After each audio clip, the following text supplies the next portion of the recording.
master. Ito, lakad kami. Dito kami sa Tagalog. Ito, kay Kuya, hanapin nyo lang to, pangalan. Kuya Atan. Dito lang yan sa hilera ng ano.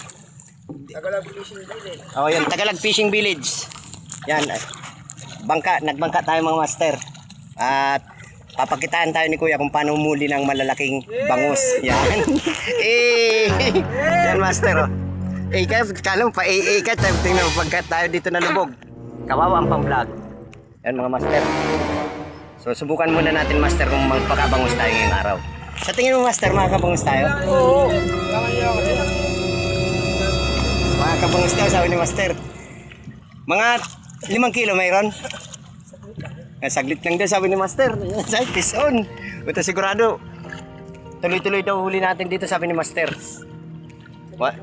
At saka ito nga pala guys, 100 ang tilapia. Tapos yung mayan 50 ang kilo.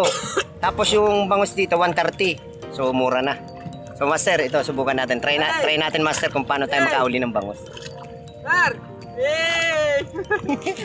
Yung dalawa guys, wala yung gito yung dalawa. Hindi sumama.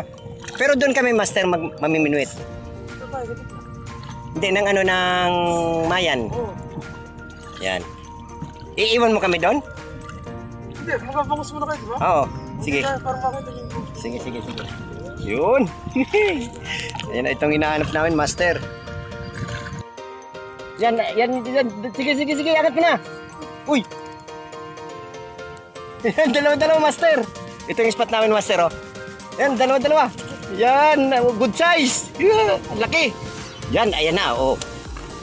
Ingat ka sa sima. Gusto mo yung kulang ko. Ingat sa sima, ah.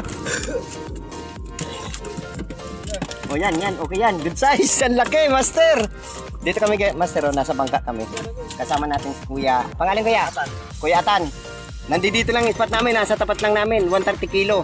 Mga master, sa sunod, sama kayo dito. Ano, sige. Dali lang. Nagpa-vlog pa ako. Yung laki, good size, master. Lalaki ng bangus dito. Bangus kay Kuya Atan. Ang pinapakain pala ni Kuya Atan, biskwit. Biskwit ang pinapakain ni Kuya Atan. Kaya napakasarap ng bangus dahil biskwit ng pinapakain niya. Yan, naka-good size kaagad si Tikyo. Sabi mo, hindi makagat. Makagat niya eh.